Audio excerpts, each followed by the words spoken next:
Welcome back. It's World Food Safety Day, yes, and World Food Safety Day is an annual observance that takes place on the June 7th, and it was established by the United Nations General Assembly in December 2018 to raise awareness about the importance of food, of safe food, and to promote action to prevent, detect, and manage foodborne risk. This year's theme is Food Standards Save Lives. All right, and I'm here joined with Solange Baptiste, Manager of Information Services of the Antigua Barbuda Bureau of Standards, and Kelvin Spencer, microbiologist, the Analytical Service. So you might like, for foodborne disease, and what this and what that, and what that and what that. So I'm gonna speak to first, Ms. Baptiste, because we need to know what is the purpose of World Food Safety Day. Good morning, ladies. Good morning. Ah, I love it. So what is the purpose of World Food Safety Day? Okay, so the beginnings of World Food Safety Day started with an initiative, and I'm going to say a big word. Call it. Let's break it down. Codex Alimentarius Commission. Okay, wait. So Codex Alimentarius hold on, is Miss Latin Baptiste. for Hold food on, Miss Baptiste. Hold on. Because common entrance today. Oh So I will my. break it down and take our time, okay? Yes. After 2, 1, 2. Codex Alimentarius Commission. Jesus, thank you. Okay, so that is an international body responsible. It's a joint initiative between the Food and Agriculture Organization and the World Health Organization of the UN. And its role is to develop and promote standards for food safety especially, and fair trade in food. So there's no, mistake that this was a Codex initiative. And as the Codex contact point in Antigua and Barbuda, the Antigua and Barbuda Bureau of Standards works along with our agriculture sector and agencies, as well as the health sector, to promote World Food Safety Day. Okay. Right? So that's where we are. I'm trying to understand, because UN now, they brought the awareness in December 2018, and then now we're celebrating the June. So I just want to try to understand. So no, the proclamation in 2018 would be that on every June 7th, starting with 2019, would be World Food Safety Day. So what did we do before that? We celebrate the Food Safety Day? Oh, well, we have our competent authority in the Central Board of Health. They promote food safety all the time. The Codex contact point, through other initiatives, basic standards, promotions and so on, would also promote food safety. And we actually work along with the Central Board of Health, on things like training for, food handler certificates and those other types of food safety initiatives. But back in 2016, I think it's Costa Rica, as a member of the Codex, promoted or initiated that move towards having an internationally recognized day for food safety, to focus on food safety and all efforts to avoid foodborne illness, detect and avoid foodborne illness. Let me go to the microbiologist right there, because then we're talking about foodborne illness and everything, and she made mention of the impact of public health. So how does food safety impact public health? Well, that would be more of a question for Central Board of Health. Right, okay. But the possibility it could impact, it could have a negative impact, because of course everybody eats food every day. So in terms of the lab, we deal with more of the detection of the foodborne pathogens. Okay, so if it was an issue where we'd have a foodborne outbreak, that would not only affect, of course, the persons who are sick, but businesses and productivity. So what are some of the common foodborne diseases that you can say we will hear about and probably not study or realize that is how important it is? Well, some of the most common would be salmonella, salmonella. So that would be associated with poultry and eggs, undercooked eggs. And then you can also, not too often, you would have staphylococcus outbreaks. But those are not as common here. But keeping track and tracking those types of outbreaks can be very difficult. The Central Board of Health is responsible for that.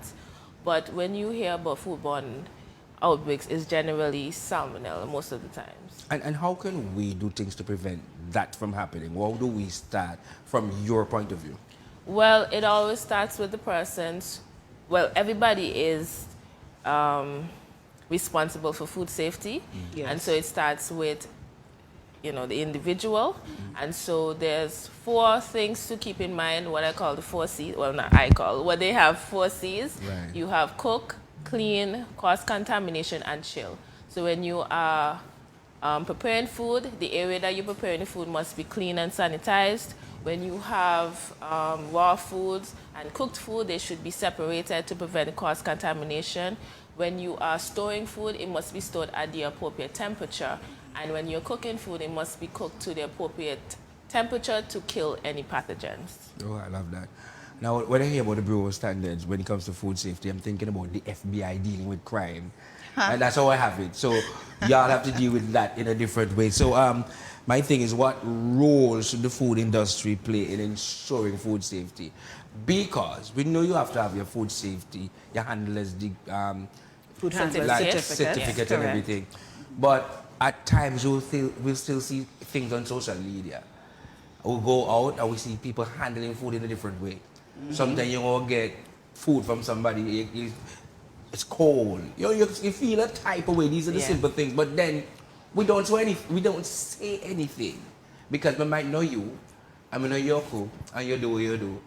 And my hand can complain, but I can keep it to myself because I don't want you to feel bad. You don't want to offend. But then you're doing the same things, you're affecting somebody else. Right. I might not get sick, somebody else got sick, and nobody's saying anything. So it's about awareness.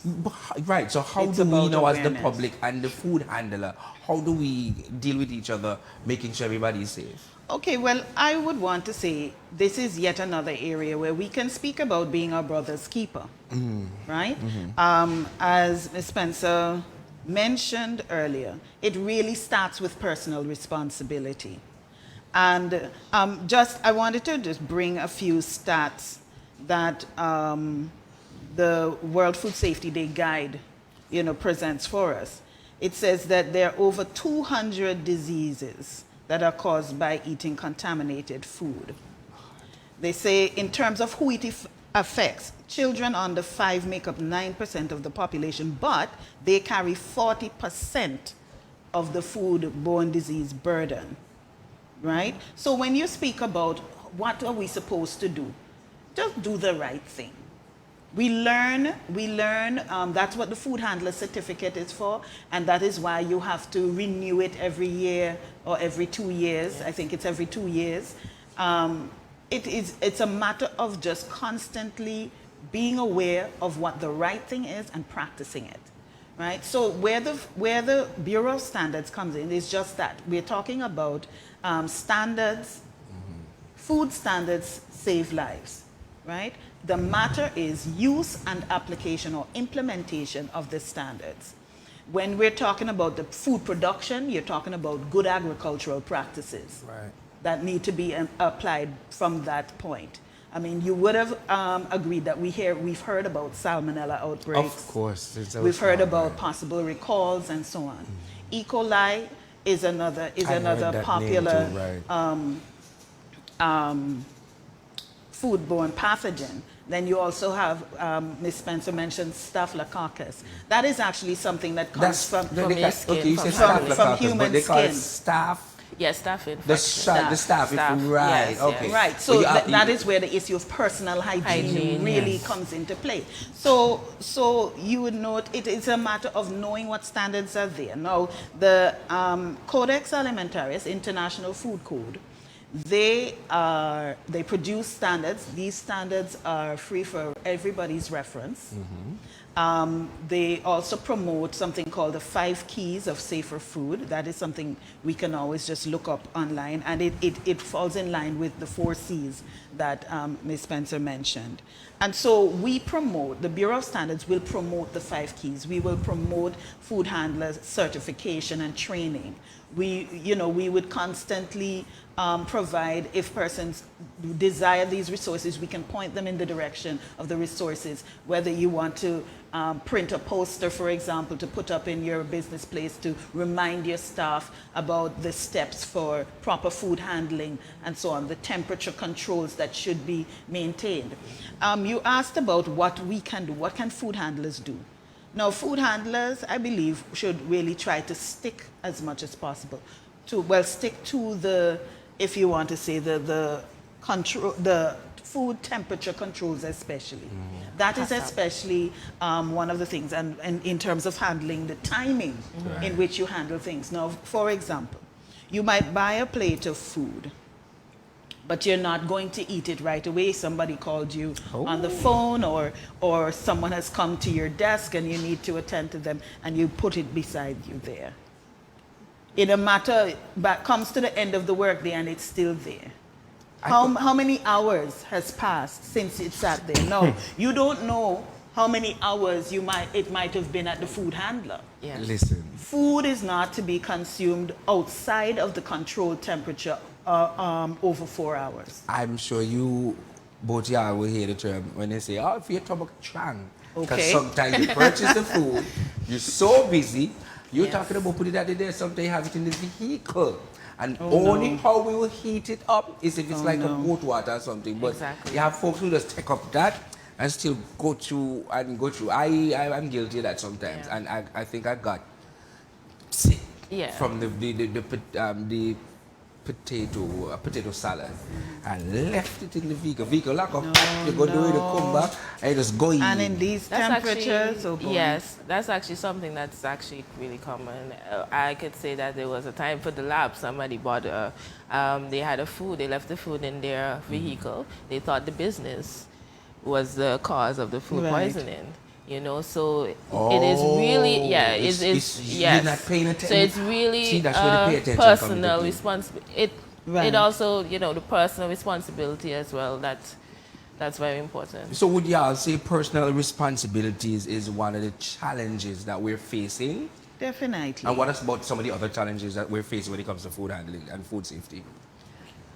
Well, from what I've seen, I think it's possibly the attitude, how food handlers look at the importance of food safety. Sometimes maybe they don't think it's that important. Okay, it's maybe not a big deal. Yeah, not a big deal. We take it for granted. Okay, when they're preparing food, I just washed my hands a few hours ago, I don't need to wash it again. And then they continue preparing for food. So I think really the attitude, how they look at preparing food, that is important. That could possibly be an issue. One thing I will say is that I did do research into food safety. It was part of my master's. And one of the things that I realized is that doing a knowledge, attitude, and practice type of study, which is where you go and give questionnaires to the food handlers and see what do they know, their attitude to food safety, as well as their practices. Finding out exactly, because they are the ones preparing the food, finding out exactly how they look at food safety is very important. I'm going to ask one question. Both y'all can answer. You can answer first. How should we go about raising awareness about food safety? From your perspective and your point of view, both your point of view. Because it's one thing to say, put up a flyer. It's one thing to say, you go check your license every 2 years or whatever it is. Some people, even if they have their driver license, still drive and don't go and renew that. So how can we, what do you think? What are some of the steps and measures you can take to raise more awareness? Keep talking about it. Keep drilling it in for everyone, because at the end of the day, it's, if you don't practice something, if you don't rehearse it consistently, you will slip into bad habits. It takes a while to develop new habits. So if you can, immerse yourself in an environment where that will take place, well then sure. But personal responsibility, seek out the information. Persons who have food establishments and the food production, in the food production industries and so forth, make sure make sure that your staff and everyone involved, even the receptionist, knows what is necessary for the safe production of your products. Yes. And just keep drilling it. I would say when it comes to education, schools, the teachers, from as little as they can manage the information, you teach them about proper food handling and hygiene practices. Generally, hygiene, personal hygiene, and hygiene of their workspace. Yes. Right? Because if the message is drummed in, then it becomes a part of you. But as Ms. Spencer said, because we take a lot of things for granted, some of us think, oh, a little belly cutting hurt me. And so No one again. So we say a long time more clean out. Yeah, but that is clean out like totally that. the Yes. wrong kind. They say things like that.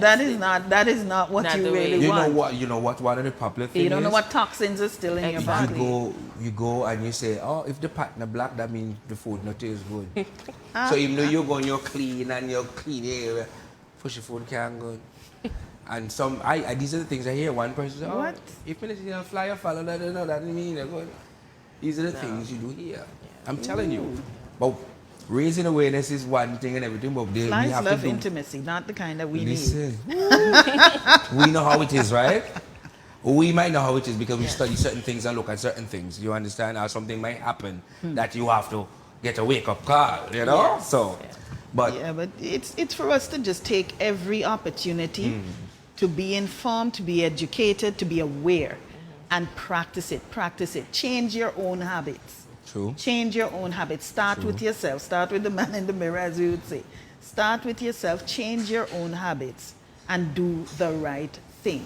And don't be afraid to call out Yes. the food producer. I was Don't be even afraid to thinking do that so. there's nothing wrong with even reporting bad practices that you see Exactly. at a food business to Central Board of Health. Exactly. There's nothing wrong with that. So if you see persons handling food without proper protection and they don't have the hair nets or whatever and they serving the food, don't be afraid to ask, inquire to the food business, and if it's something that they don't want to change, don't be afraid to seek a second opinion from Central Board of Health.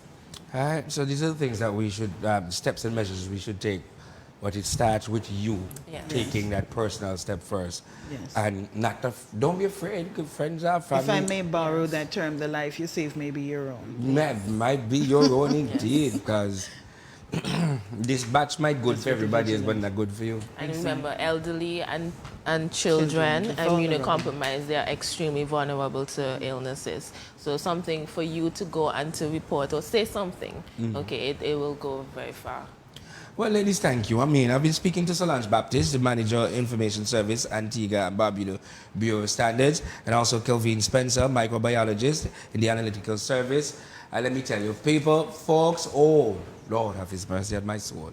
Please. Can I mention? Let's just take heed with the warning and the messages, please, and raise the awareness. And friend and company carrying a food poisoning. Okay, for you want to find for your business that. Or you wanted to say something before we go? Yeah, no, I just wanted to highlight a special activity today. Okay, go ahead. And this is being put on by the Central Board of Health. They call it the Mock Supermarket. The Mark? Mock. Oh, the Mock Supermarket, Yes. okay. So there will be teams, I think, at Chase Supermarket, at Epicurean, and over at Woods, between Costco and Price Chopper. Informing and bringing awareness about making safe food purchases.